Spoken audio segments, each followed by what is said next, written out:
A very good morning to you once again here on Politics and Business Television. The program is The Voices, and my name is Chidi Kenneth. Okay, got a one morning to start a very interesting topic today that borders on a very, very strong and arguably sensitive statement made by a very popular presidential candidate of the Federal Republic of Nigeria in the last 2020 election, and then he actually came third, and then this time around he's still on the ballot, most likely on the ballot, and again he has started to come out with a statement that is generating a lot of issues and widespread criticism. But before we go there, I would like to first of all introduce my one-man team or my one-woman team, Madam Felicia Dunka. Good morning. Good morning. We are all welcome. Thank you. I'm glad to be here, as usual. Okay, glad to be here. The only politician in the making. All right, politician in the making. But you have to tell when we go straight to the topic, you will tell us if you are the politician, if you are going to agree to a one term. All right, Madam Dunka, thank you very much for joining us this morning. It's a pleasure meeting you. Even though I know you have forgotten, today is still my birthday. I will not forget to say it. Well, we sang. Yes. Happy birthday. Yes, today is my birthday. Wish you long life. Yes. Success, long life. Plenty money. Plenty money in your pocket. Good health of mind and of body to be able to carry on with the work of P&B. Thank you. Like as usual, while we are expecting Madam Ajia Medina Azaki, then I'm holding forth for her on today's voices. Okay, we're going on a short break. When we return, we dive straight into the topic of the day. This is P&B Morning. This is P&B at television, and the program is The Voices. Stay tuned. We'll be right back after this time out.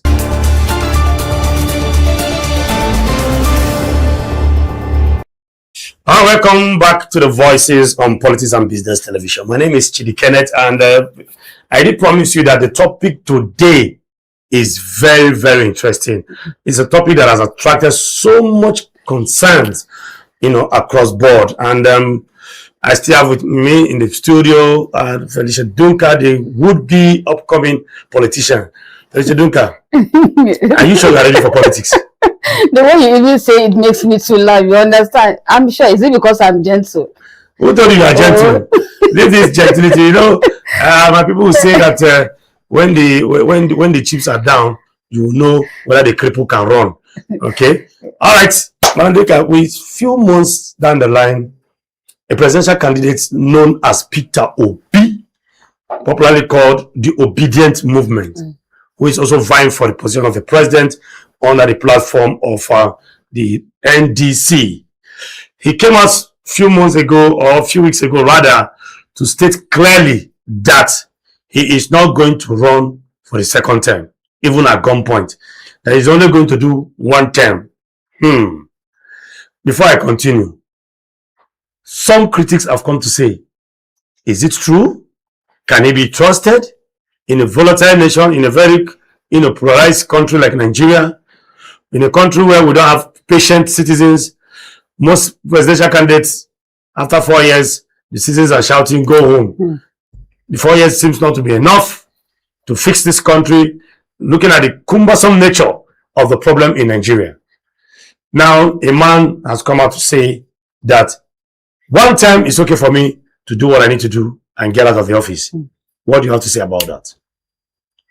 Well, just as you are putting the question and responding to it, for me, this is not the first time Peter Obi is making this statement. He has repeatedly stated that if elected president, he will serve only one time instead of the 4 years. 8 years, 2 terms. Yes, 8 years, terms. You understand? So that that is constitutionally allowed in Nigeria. But for him coming out to say such, well, the critics have the right to start questioning: is he actually telling us the truth? Is he going to abide by what he is exactly telling us now? Because we have seen situations whereby people only say that during campaigns, and when they get there, they forget what exactly they promise people that they will do or they will keep at. So for him to say this, and even in most of the political interviews, in his political engagements, you know, in interviews and discussions with so many journalists. He has come up to say such, and that is for him is part of his plan for national reform and power rotation in Nigeria, because like if the North has done it, now is the time of Southeast. So for me, I feel he's saying that to, again, as usual, with as common with most politicians, to gain interest of the people. Okay, before we continue, we have other leaders that have done that in other, developed countries. Like in South Africa, Nelson Mandela served for one term from 1994 to 1995. We have JF Kennedy, who also served from 1961, although his, tenure was cut short as a result of assassination. And here we are, Peter Obi is coming to pledge vehemently, without mixing words, that he's going to serve for one term. Now, some Nigerians will be asking, can he be trusted? No, looking backwards to other, statements credited to some political leaders who have also promised one or two huge promises and they never kept it. Politicians in this part of the divide, Nigeria, some to a large extent, Nigerians cannot trust them and take their word to the bank. Do you think Peter Obi is such a politician that can be trusted? Looking at that word, I will only do one term. Because they say absolute power corrupts absolute. Power is sweet. And especially in a place like Nigeria, where the president of Nigeria is so powerful and there's so much drama surrounding the seat of the president in Nigeria. So do you see him sticking to those words? Can he be trusted enough to do one term and leave? To begin with, the word trust for me is a very strong word that I will find it very difficult to come up here and say I see Peter Obi as someone that is fully trusted. Maybe to some extent he could be trusted with his words, but honestly speaking, I'm afraid, because we have seen it repeatedly occurring, that when they get there, they forget the promises they made to people. But the little I have gathered about Peter Obi, he is someone I see that always gives people confidence. You understand? In even beginning with the community where he lives and the people that he helps. He's a man that puts smiles on people. So people have confidence in him. He's a very confident man and he gives people confidence. And again, his interest in national, the unity of the country, for me, I can say that yes, to some extent. So you see me as one who wants to foster unity. He's someone who wants to foster unity as Nigerians, and he wants to, again, I see him as someone who is willing to change the narrative of our country, Nigeria. Okay, change the narrative as our country, Nigeria. Nigeria is a makeup of so many people, so many tribes. Over, I don't know, it's about 700 or something, 400 tribes. 3 major ethnic groups. And now he is from the southeast. He has been a 2-time governor, and then coming out to now become vying for the seat of the president. What do you think? And then looking at the issues, this is not Anambra State, this is Nigeria now. Is 4 years enough for anybody to make any meaningful progress as the president of Nigeria? Well, he is. Why am I saying that? Because he's not, again, I'm not here to I think for me, 4 years is okay, Madam. It's okay, yes. Because 4 years, for me, if you ask me, I always tell people that Nigeria does not need too much. Just like one of the prophets, one of the pastors said in a video we watched yesterday. Give us one, even though let us buy things cheap. Just making petrol affordable. And power. And power.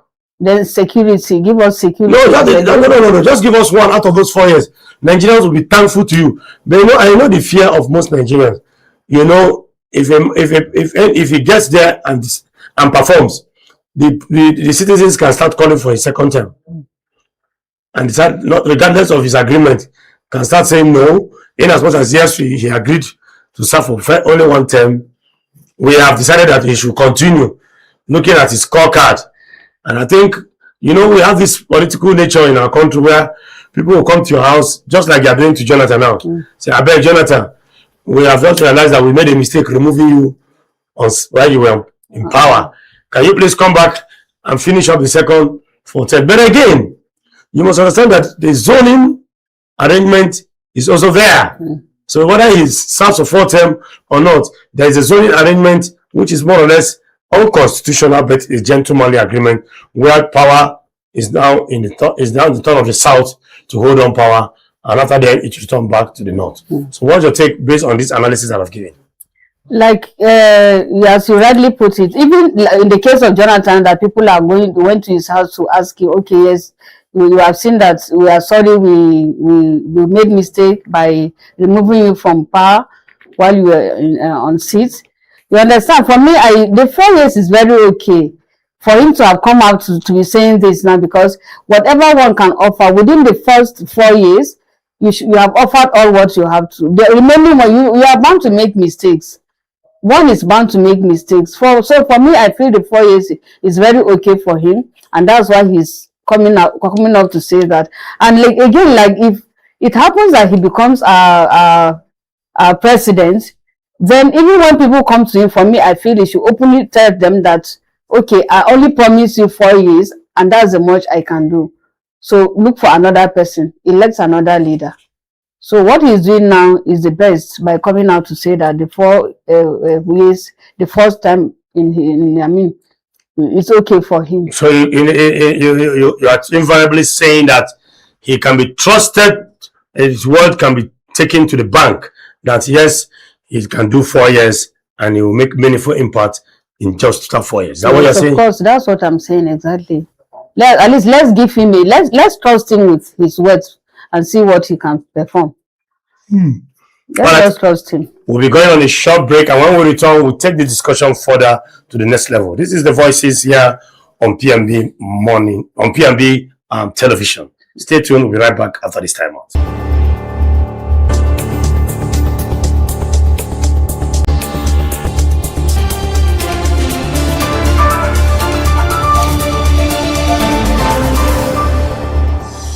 All right, welcome back to the Voices on Politics and Business Television here in the city of Abuja. My name is Kenneth Chidi, and I still have with me Madam Dunka Felicia. Madam Dunka, before we went to a break, we're trying to find out if Vito B's statement can be trusted, how it was received with mixed feelings. Some said yes, he can be trusted, being a man that ruled for 8 years, and after he left office as the governor, up to date, no anti-graft agency have been able to invite him for anything to come and question him or drill him for any kobo belonging to the state, Anambra State.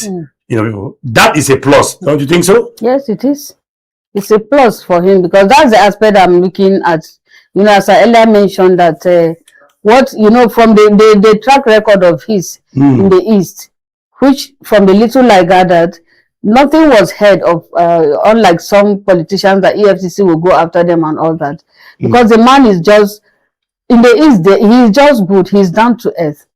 He doesn't even wait for people. He sees the needs of people and he goes after them. You understand? So it's a plus on his own side. That's no negative record as such about him. So let's trust him. Someone who is able to get such a plus mark on his own side, I think the person is good to go. So yes. let's give him a chance and allow him to prove his worth for our dear country Nigeria, as he's willing to change the narrative. Okay, allow him to prove a point. Now, Peter Obi as the governor of Anambra State for 8 years, one of his major achievements was security. During his tenure as governor, he was able to wipe out criminality in Anambra State to the barest minimum. That one I can tell for free. 2, in the area of education, Anambra became the best in WAEC under his leadership as governor. These 2 areas, he was able to build schools, he was able to achieve greater heights as the governor of Anambra State in education and in security. Now, looking at that, do you see him, one who tackled security, and now we are having serious insecurity in Nigeria.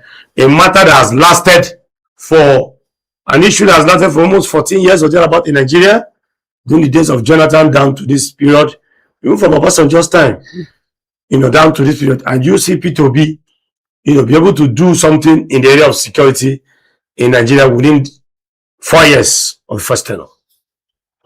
Well, I foresee him doing that, and if any of us, those of us that have been to Anambra and knowing how porous, some of the areas in Anambra's way, and especially in going to Onitsha, how those hoodlums were there, stealing here and there, and of course, ritualists killing people for one thing or the other. During his own time, all those atrocities stopped to some extent. So for me, I see him as someone who once experienced such, being a governor and was having all these hoodlums around, and the issue of insecurity in his own state, he was able to cut all those. He will be able to tackle the issue of insecurity in our country. As I earlier mentioned, that he's someone I see that has the political will to change the narrative of Nigeria, considering the insecurity that we are all experiencing at the moment. He will certainly okay. Let me read out his profile for those who are watching, so that we can understand if his profile is something to go by, and if his profile is something that can also make sense to us right now and give us the opportunity to trust him to be able to deliver the dividends of democracy in 4 years, probably set the ball rolling for others to continue from where he stopped. Let's start. P2B's tenure as governor of Anambra State, March 2006 to March 2014, is highly regarded for the prudent financial management, massive infrastructure expansion, and sweeping educational and healthcare reforms. His key achievements are categorized below. Prudent financial management. He left massive savings, unprecedented 75 billion naira in cash and investments, including dollar domiciled bonds for his successor, notably without leaving a heavy debt burden. P2B left 75 billion naira with dollars in the state coffers. And again, he removed Anambra State from debt. There are some states that are owing, that even the children, unborn children in that state, will grow up to start servicing those debts. That is one achievement. Let's start from there. What do you make of that? Yes, he did all that. Not only all what you mentioned. For someone to be able to free a state, such a large state like that is densely populated, Anambra State, from debt, and even left 75 billion naira in cash. 74 billion in cash. You understand? That means his hands are clean from all these corrupt financial allegations. That's the way I see it.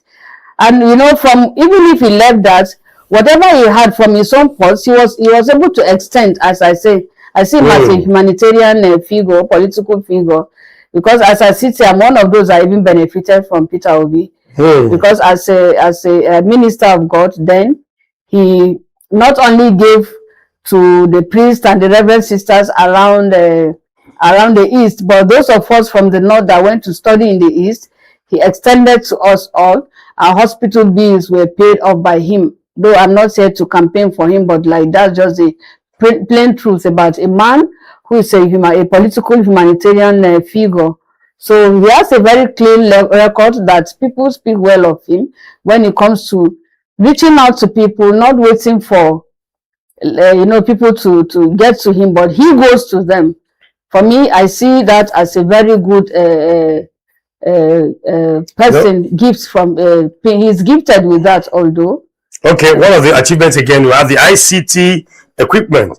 He procured and distributed over 30,000 computers to secondary schools across the state, equipping them with the state-of-the-art ICT centers and establishing Microsoft academics. So the IT knowledge base in Anambra State grew geometrically as a result of his input as a governor, donating 30,000 laptops to secondary schools. That's huge. Yeah. So you can see that we have returned cash, 75 billion, savings, removing the country and the state from debt, and then ICT equipment. Yes. What do you make of that? 30,000 computers. Giving the children 30,000 computers, making them productive in terms of information technology. Well, if you heard me what I said not quite long, that I'm one of those that benefited from him. Peter Obi is someone who takes education as a key. Yes, education for him is a key, and that's why most of the youths coming from Anambra State, or let me say from the east, from some of the states in the east, they talk well of him because educationally he has uplifted most of them. Those that were just there without any hope of going further with education, he was able to upgrade them, and that's why they have the cause to always speak well of him. Because as I said, he's not repeatedly, I will keep saying it, that he doesn't wait for people to come to him. He sees the needs of the human person and he reaches out to whoever is in need, and he does that wholeheartedly without minding the cost. So the interest of the human person for him is number one before any other. Okay, sources have it that he also constructed about 800 kilometers of roads, both rural and urban roads during his tenure as governor. Now, with all this, just to mention a few statistics about him, do you see him as one, truly speaking, that can really, if given the chance to rule, he can do something in 4 years? But this is not Anambra State, too. Mind you, this is Nigeria now.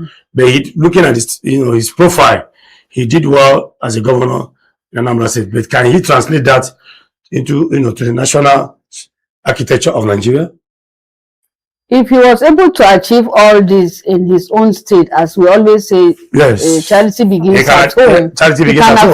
He can as well translate what he did to other states, to our nation, Nigeria.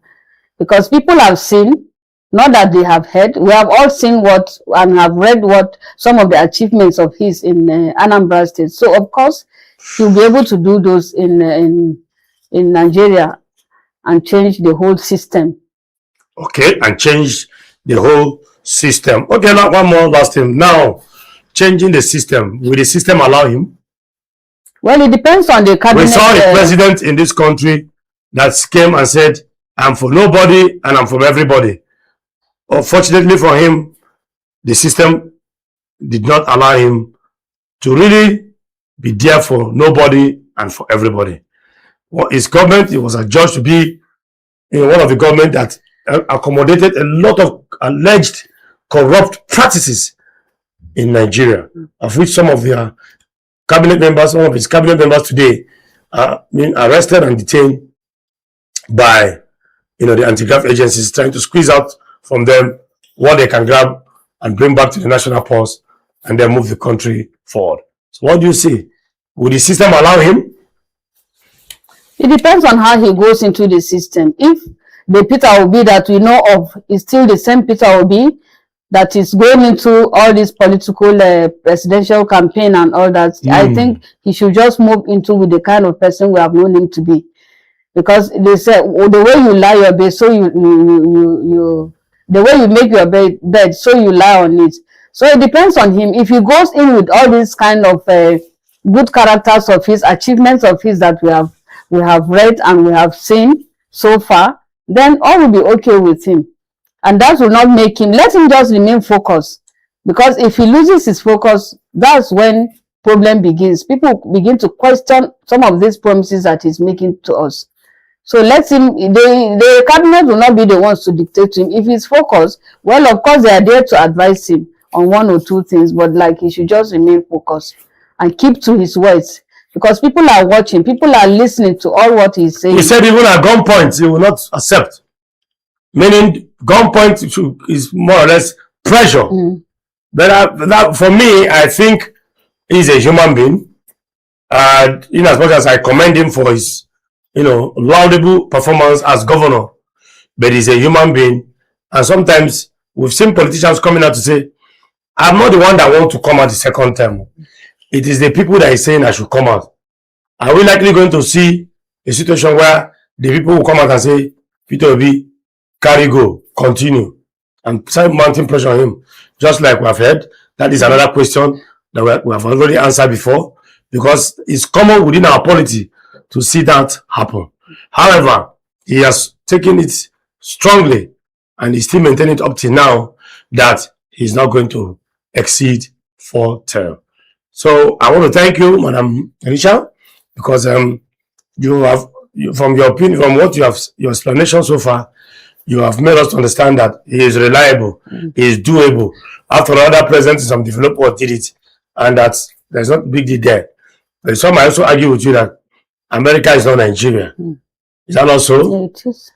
All right, thank you very much. We'll be going on a short break, and when we return, we'll dive straight to the second topic of the day. This is the Voices on Politics and Business Television. Stay tuned. I'll be right back after this time out.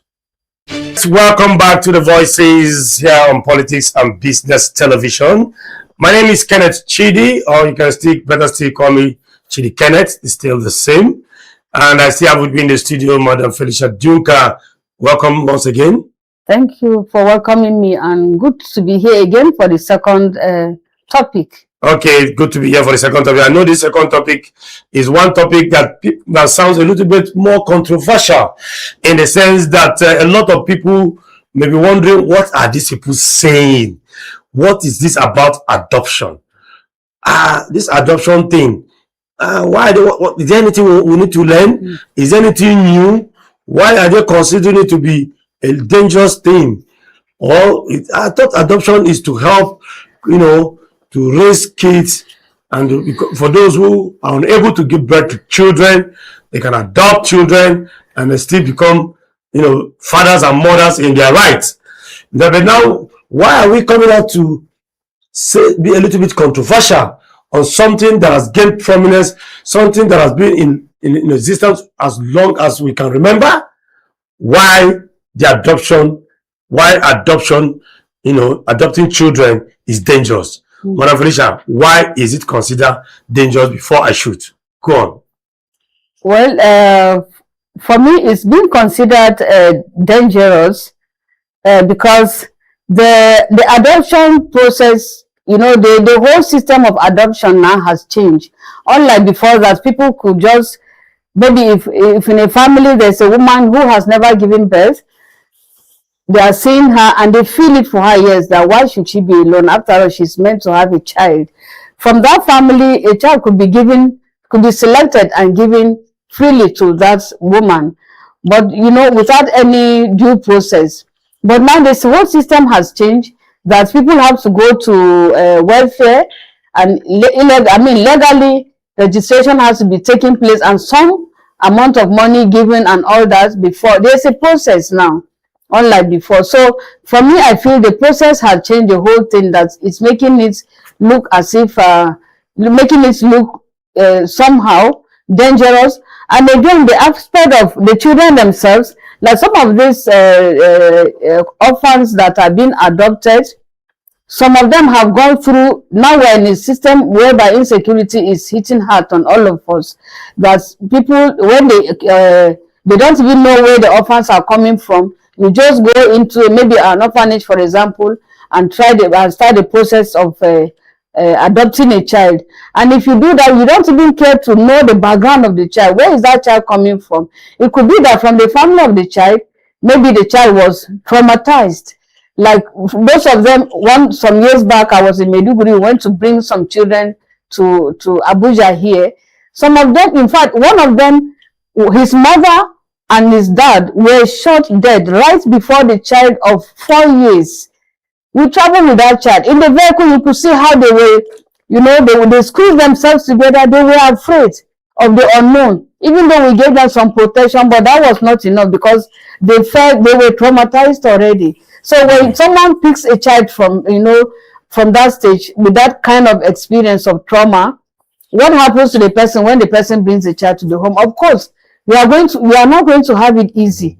To be sincere, you are not going to have it easy at all. So for me, I see this issue of I've had experiences of, already as I'm talking here. I'm even a board member, a member of the board of trustee of an orphanage in Kaduna State, whereby we have over 1,000 orphans.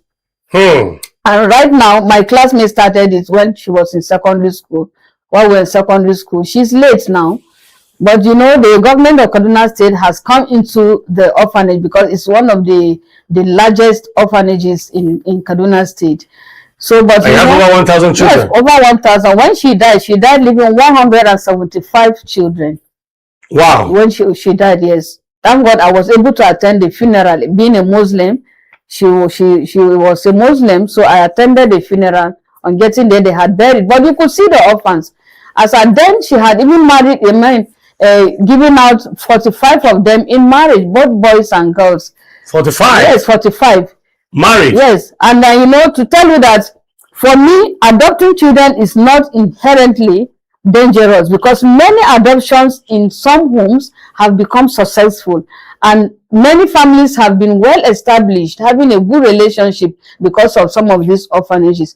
But again, when you look at the negative aspect of it, where it pains some of us, is that you go out to take a child, to adopt a child into your home. The child comes into the home to end up being the source of division in your family.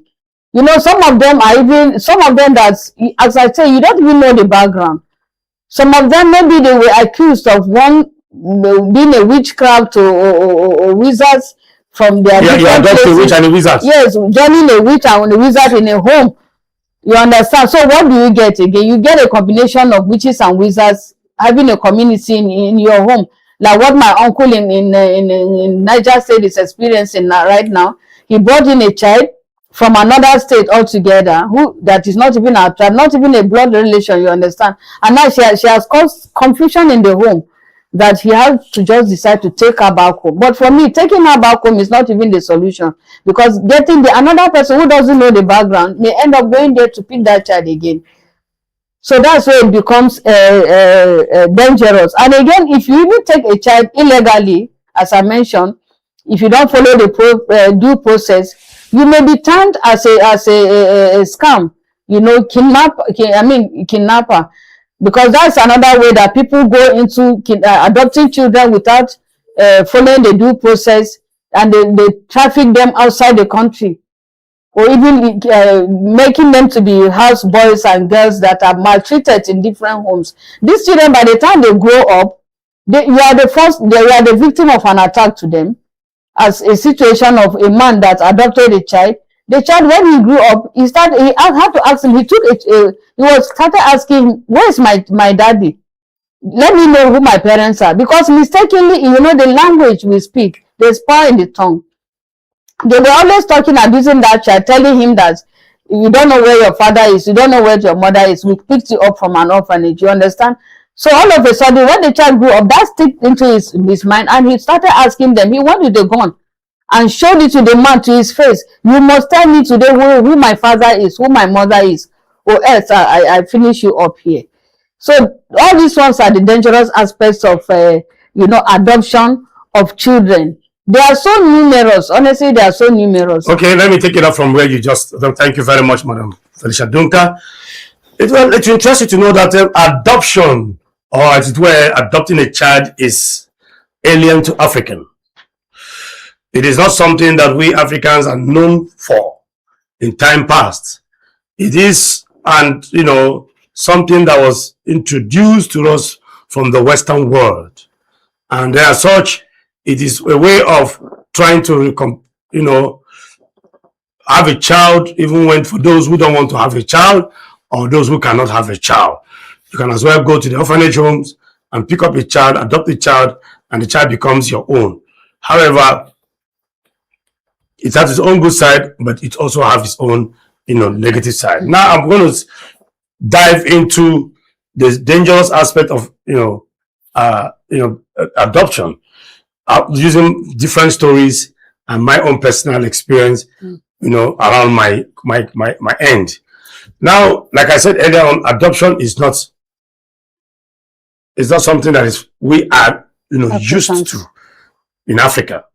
Back in the days when a woman cannot give birth in Africa, she's considered to be barren because there was no IVF, there was no modern, surrogates, and just. But today, it's going to be difficult for a woman not to give birth if you don't have the money.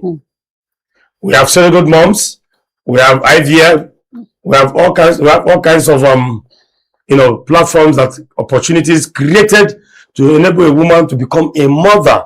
So technology has helped us to a large extent to be able to, handle the issue of a woman being childless. But now, then again, in some rare situation where for those who cannot really afford to, go into this form of technological assistance, like the IVF, and the rest of them, they have to resort into adoption. And like you said earlier, adoption entails a lot of processes. At some point, financial, involvement is also huge.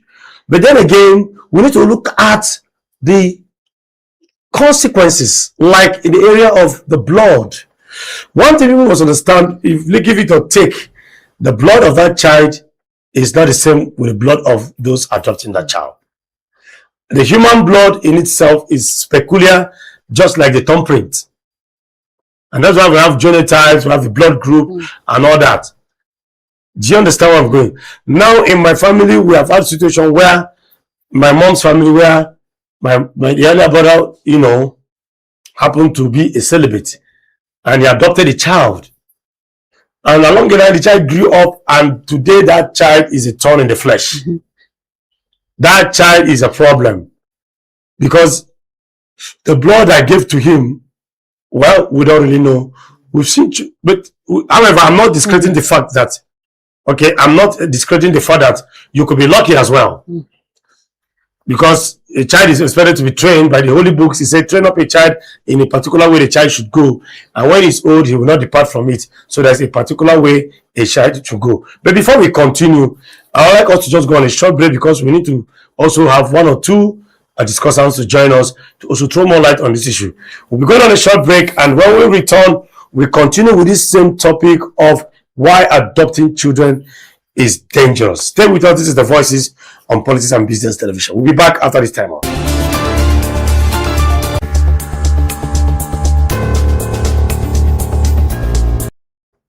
Welcome back. It's still The Voices coming to you live on Politics and Business TV. Sorry, I have to push the birthday man away. I'm supposed to be here much earlier, but I had one or two things to do. How can I allow the birthday man to come and be presenting the program on his birthday? But you see, work is work, like he always tells us. I can't tell stories. But you can't tell stories. But we'll get to that at the end of the program. But I'm happy the way you present, the way you people took the program to another level. Thank you. The essence of being a group is for everybody to try and have a niche for his. Yes, and the show must go on. And the show must go on, so that whoever is out, he won't be missed. Somebody else will quickly cover on. Like, the show must go on. It's a very good topic we are discussing today. Adoption. I know for most women, this is a very sensitive, topic. Those who are not able to give back, not because some because of medical conditions, some for some other reason. So adoption becomes the last option that they have. And here we are today again saying that, even the adoption has consequences. So where does the barren woman go to? God. Of course, God, because God, there's nothing God cannot do. If God can use stones to achieve his aim, even in the Holy Book, we saw God using ox, a donkey, to talk. So God can do anything. He's God all by himself. He has no explanation for who he is. That is why he's the Almighty Allah and the Almighty God. He owes you no explanation. Yes, no explanation for his action. You understand? You cannot explain the thread holding the sun. That is the bulb there, shining light everywhere. For some people, it takes people of faith, strong faith, strong will, for you to start telling them your last hope and trust is God. For some others who have shaking, fluctuating faith, it will be a bit difficult. And because the society pressure will make them mad That's the society we are. But either way, you don't have a choice. You don't have no, but if you don't go to God, where now? They will go to any other place. That will give you baby. Well, they will give them. They will give you snakes. They will give you. Is it the one that take you to the river and they flog you with brooms? To cast the demon out of. They will now start telling you some story after collecting money. That is why we see some of these fake pastors coming up, because when they see these things, they feast on it and begin to tell you that, oh, do you know that your mother and your grandmother was a witch and she's behind you not having, children. Yeah. And you begin to buy into those things. Meanwhile, I just want some of little, conditions. I'm talking about pregnancy. Women of these days, those days our mothers got up to 50 to 55 years. You can still see them. Even 60 years. Menstruating. Yes. Because of the healthy life they lived. But today, 35 is already. 34 is already having cervical incompetence. You have to inject the womb to be able to carry the baby for like 4 or 5 months to allow the baby form and then stay before the gestation period will be completed. You see, that is where, and this is as a result of foods, things that we eat, lifestyle, too much of hustle. Yes, and too much exposure to the phone. Everything. We don't see the consequences. There was an experiment carried about on this phone when you put the phone in your pocket and you do your hand like this. Somebody will use one finger and just bring your hand down. Remove the same phone and do your hand, and they'll ask you to make it strong. The person will try to bring the same hand down. We will try that after when we leave the studio. You see it. Okay. That's to tell you the rails that comes out from this phone, how powerful and how dangerous effect it has. So people keeping phones in their pockets. People keeping phones in their pockets every time is wrong. Okay. It's wrong, and the phone is ringing in your pocket all the time. If you notice, I like holding my phone in my hands. So back to the adoption now. Okay, so back to the adoption. Now I said women who can't give birth. Yes. Where do they go to? God. You say God. Go back to God, to their creator. Now they go back to God, they pray. There are people who have been destined never to have a child. Whether they are married or they are not married. And there are people who are also destined not to be married. By choice or by? No, destiny. Yes. From the beginning to the end of their life, they won't get married. There are people like that. So let us not wish that away and say, is it because of their bad character or because of their attitude or because it just didn't happen. And that's how it will remain. Now, for those set of people, we're now telling them, okay, your last hope is adoption. Adopt a child. And then you can now begin to say, this child is my own. It's my own. You wear the badge name. Now, today, things are becoming much easier. You can just go off shelf and buy a child. You can buy a sperm somewhere. And then all the medical whatever happens. And then surrogate mom. And then you have no child. You buy the sperm, whether it's a Chinese sperm or Indian sperm or whatever. When the child grows up, he's saying, so that has made it more complicated. Because you don't even know where that is coming from. Like I mentioned it here before. The health history. The medical history of the child. You don't even know the medical history of the child. You are taking that child. I'm talking this. It's very dangerous. What is the difference? Buying a child off shelf in terms of sperm or adopting a child? Is there a similarity? Both of them have the same. They are the same 10 and 10 tests. Okay. The same vehicle carrying them to a unknown destination. There is something you cannot run away in a child. Now, if I buy a sperm off shelf, and after some time it is to fertilize the womb. In my womb, so it means my blood and my thread will go into that child. The sperm is fertilized. The sperm too also is donating a lot of things. Yeah, but at least to a few percentage to what I am going to give. Like if you are buying the sperm, you carry it in your womb for some months. You understand?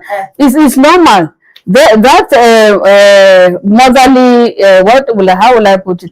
That motherly love, attachment of a mother with a child. The child is in you. It comes in. So the child is beginning to become part of you. The child is part of you already. So the difference is that you're going to adopt a child. You don't know where that child is coming from. As I said, the medical history record of the child, you don't even know. You are taking the child. So that's exactly, it's totally different from you carrying the baby. That aspect is even not where I'm going to. Let me take it to another level. That's the way I talk now is exactly the way my father talks, my late father. Most of my habits are from him. Trust me, people play down on hereditary. It is powerful. It's one of the centrifugal forces that controls human existence. I did remember you telling that the way you do certain things, like your father. Yes, of course. The letter Abiola said, the only thing I can use to identify that this child, when women used to bring children and say, "Now you give me belly," is that I will see the ear. And I know he's my own. And I know it's my own. What are they trying to tell you? The blood speaks. Speaker now, water. Those statements we make, we don't understand the import of that statement. That blood is thicker. Now water. Traits are there. There's a particular way you behave. That's why they call somebody in Igbo land Omekanaya, behaves like his father. Traits are there. And those traits, if you adopt a child, can only, one of the only things at best, by law of attraction, and looks like you. The child will start looking like you by the purpose of contact is impact. But in terms of hereditary, the blood that accompanies that child will start speaking. At what age will that blood start speaking? In fact, okay, resemblance is 3 years. Okay. At age 3 to 4, a child has already started, picked a particular face that the child is going to take to adulthood. Then from 10, 11, 12 to 15, teenage age, the blood will start speaking. It is happening in my family. And my sister, the day I told Maybe you shared the story with us. Yes, I told my sister, I said, you see, in Igbo means our own now, our own. My own now, my own. Oh. My sister had delayed pregnancy for 6 years. And I'm sure she's listening to me. And for 6 years, I beg your pardon.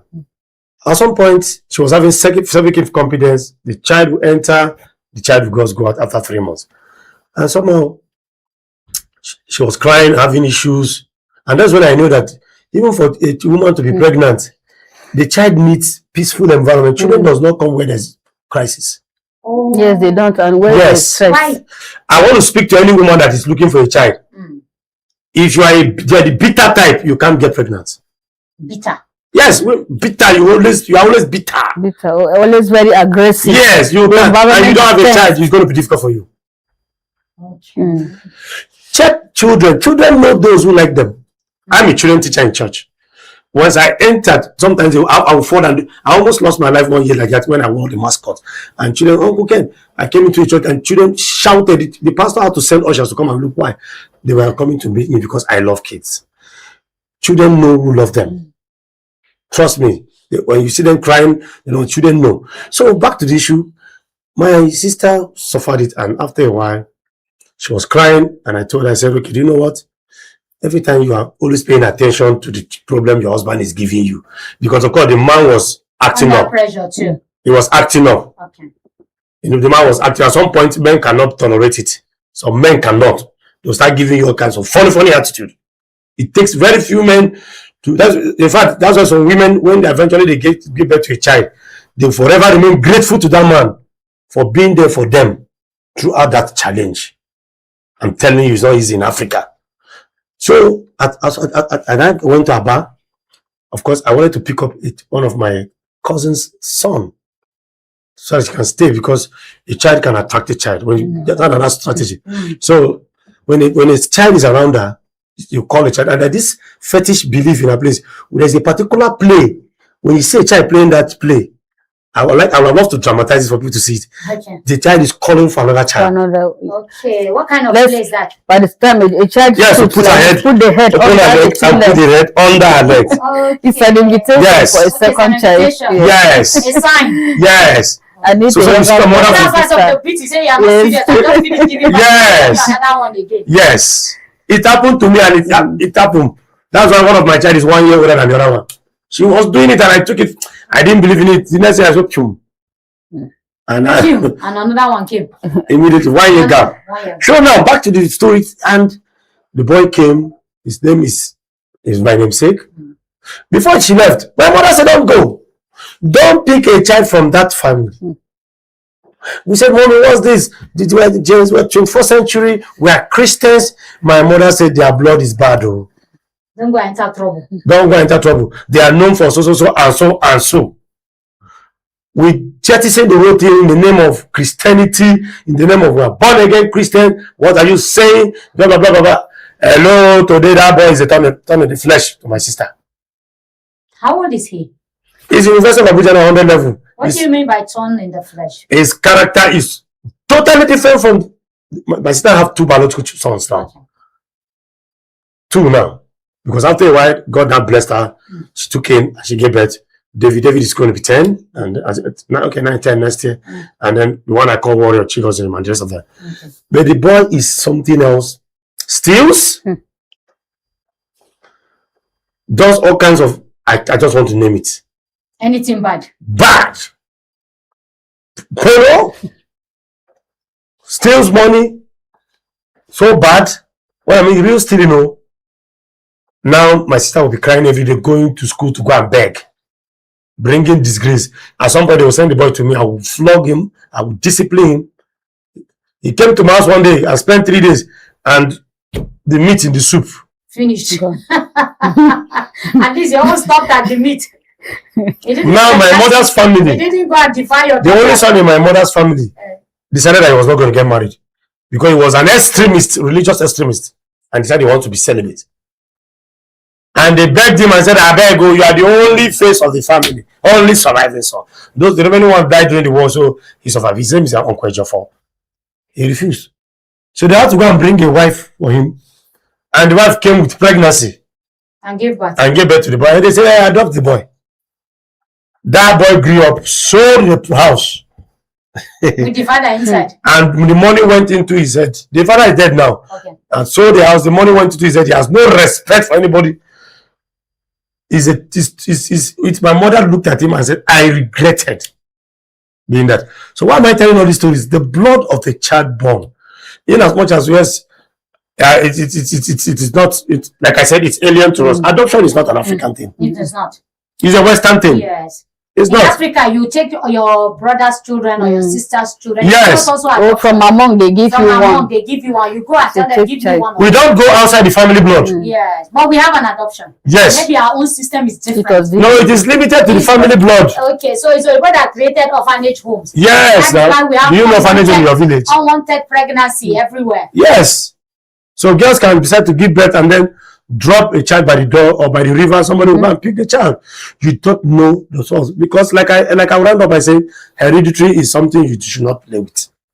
I have seen it. If you want your life to be complete. I told you that the 3 boys my father gave birth, 3 of us have a particular habit we display in the bedroom when But let me talk to Madam Felicia. Yes. Well, some people listening to his story now will be so discouraged because of the life experience that his family had.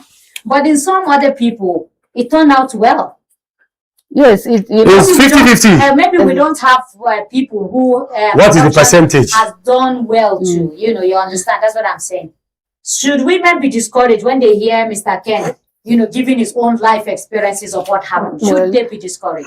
Life experiences normally they are meant to either be good or bad. You understand? Like the women who don't have, they should not be discouraged because I mentioned it earlier on that in adopting children, relationship grows, families are being established even in adopting children. Like an uncle, why am I saying this? An uncle of mine, he lived for 35 years with his wife in Kaduna. They never had a child. One of my uncles from my maternal side, he's a medical doctor. He's right now the director of medicine in Kaduna State. In fact, what he did, he adopted a child. The child was found in a gutter, so he picked the child and took to my uncle's place. So they lived with that child, took very care of that girl. As God would have it, she grew up, finished her university, did everything. She wedded just 2 years ago. And having her in the midst of my uncle and his wife was... So, in my own side, I've seen a child who grew up to realize that he was adopted. And if a child has national emotional problem, naturally, You feel you treated Yes, him because like Madam Fisher, you're very emotional. Imagine your father after 40 years comes to tell you, know that I didn't even give it to you. I took you from the gutter.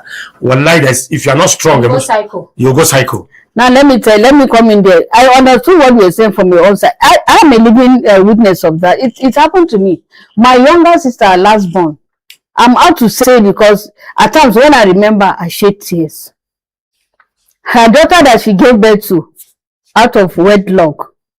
She's there. We in fact, I was the one that even trained my younger sister. I gave her the best that I couldn't give myself. There, the girl in the house, she became a terror to all of us. I'm telling you, and none of us ever opened mouth to say, so person, you don't know where your father is. Your mother is not. Yes, the mother is there, but the father. My friends, they will tell you. You can imagine the mixture. My younger sister's daughter. Okay. You understand? That's the mixed blood you are talking of now. So she gave birth to out of wedlock. You understand? And the child became a terror. She became a terror. I'm telling you, she became a terror, and I can be open to say it anywhere. And the thing was on me, as if they sent her, whether the witches or wizards, or they sent her to me. See, you know the witches were like, there was nothing she didn't do. I'm telling you. This small girl. Wallahi, I'm telling you. I'm what did she do to you? The Igbo number one. Hold on, yeah. You are talking about, you can Igbo culture doesn't tolerate it because in Igbo land, see, you know I have to open my mouth. I said, please let her go. In fact, I had to see tears are coming. I said, let her go and look for her father. I had to call for a meeting from my marital home. I told them, I said, please, I said it. Because this girl, she became a terror to my life. How old is she? Today she's 25. She has 2 kids. What and you know to you? What I did, in fact, this girl could sit. There was a day, even my husband, she had to send a text to my husband. You could imagine where she got his phone number from.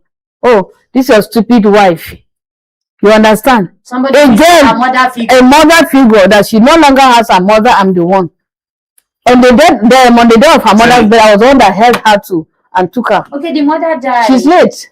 So it can be so painful that maybe my father, to the face of my father, listen, to the face of my father, she abused my father. So Hombanza.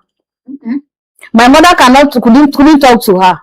Nobody could talk to her. She was just her own mini god to herself. Nobody could talk to this girl. She can look at you to your face straight and insult you. Okay. I'm telling you the truth. That's the blood I gave birth to her. And we said that this is not our blood. For me to come out and say, go, let her go and look for her father.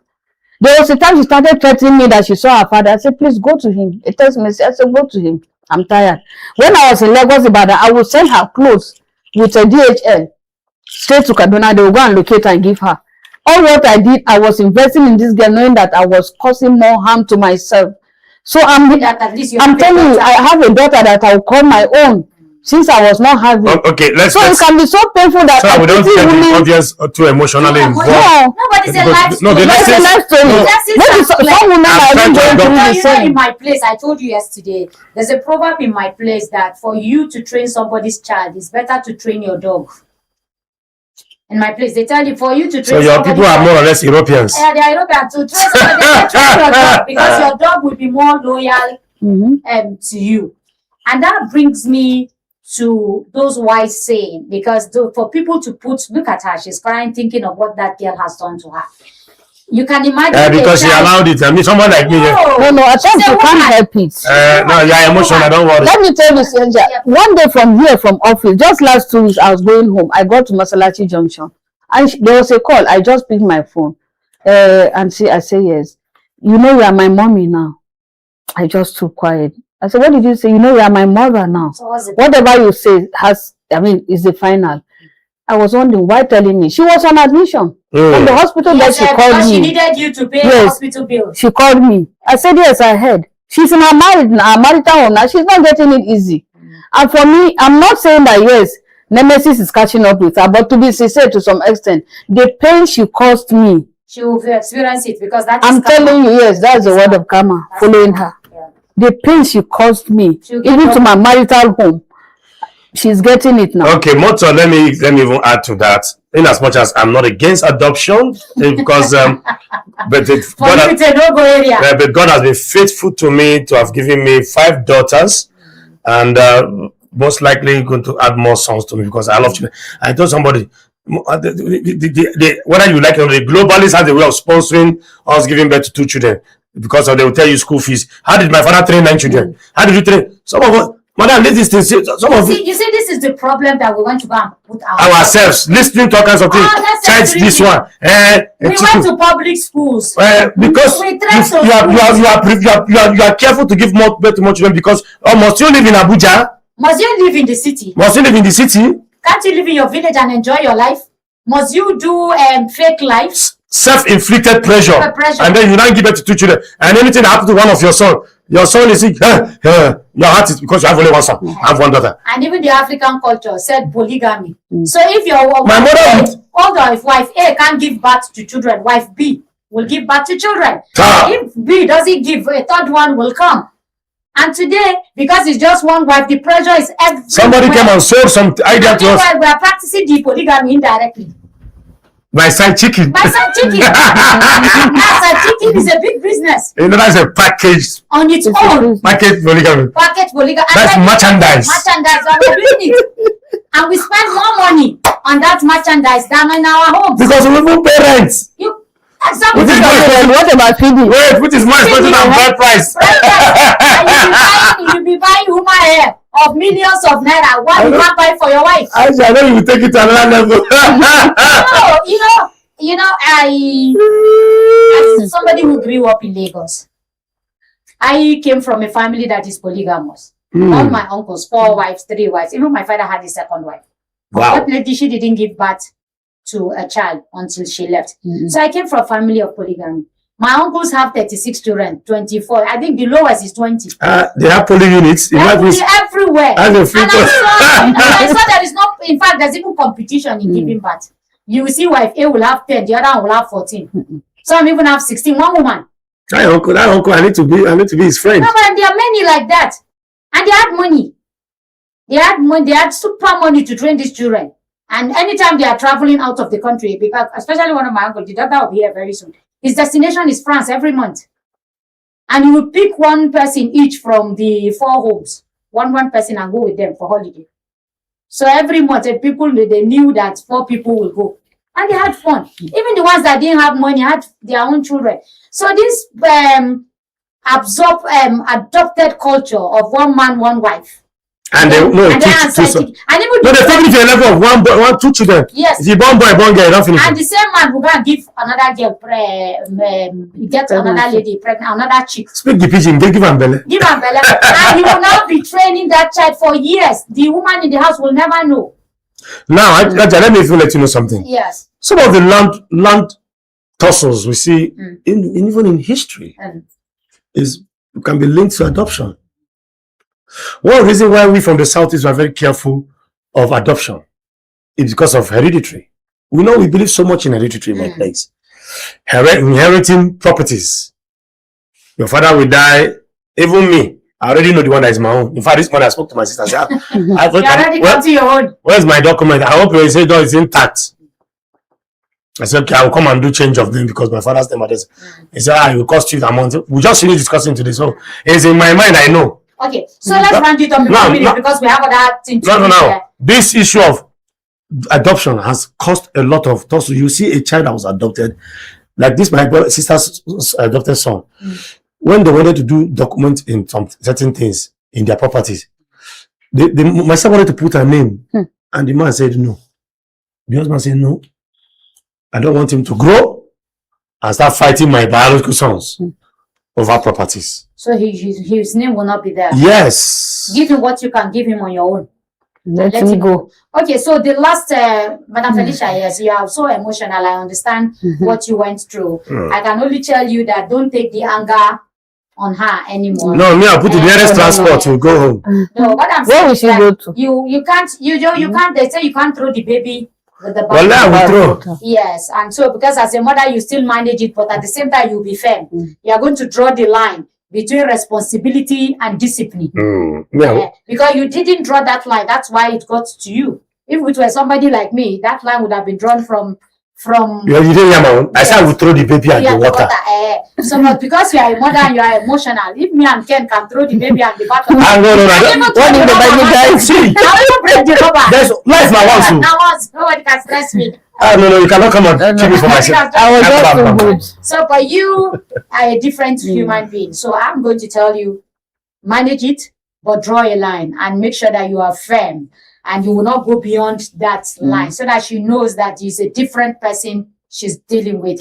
We'll take a short break, and when we come back, we'll be rounding up with a celebration. Stay with us. Welcome back. It's fun today. Today we are celebrating a man who added color, who added drama, who added fun to our lives. He's not that person that the CK, the Babajan, see himself. He baked his cake himself. Yes. It's just advanced. It's advanced money. He didn't have enough time for the You can see there is no. I don't have to. This is APC cake. What do you mean? Austerity measure cake. Oh, because I'm not a member of APC. No, but it's APC cake now. No icing, nothing. Just plain. To reflect the reality, the suffering that we are going through.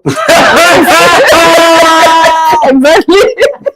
Yes, but we thank you very much. We celebrate you. Thank you. We pray for more fabulous years ahead. Yes. And we pray for God guidance. I think I should cry like Madam Felicia. And we don't cry like me. thank Be you happy. so much for teaching us A lot. life hard lessons. The lessons we will never forget from you is that I don't want to tell stories.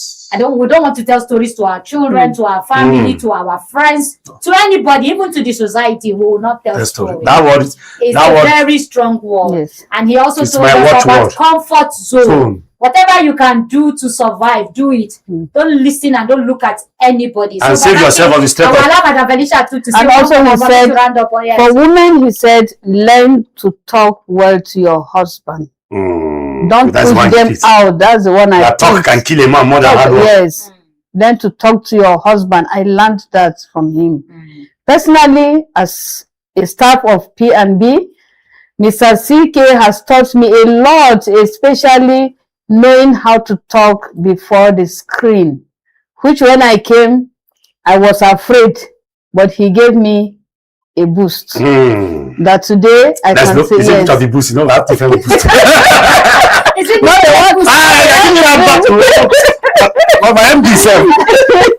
Yes, of course, one can sit here and be mentioning numerous things that he has taught us. Finish it in one yes, he makes us happy. Even though with the hard voice, there's a lot beneath the hard voice. Positive things beneath the hard voice. And so much energy. Energy, yes. Putting life everywhere, changing his characters, you know, like he's the only person that can change one times a day. Yes, in a day. Chameleon. Only alone, like a chameleon. Chameleon is what you learn from. Mr. CK the chameleon. So I don't know. Happy birthday to you. Happy birthday to you. Stop on now. Happy birthday, happy birthday, happy birthday to you. How old are you now? How old are you now? How old are you now? How old are you now? Beep, beep, beep. Hooray! Hooray!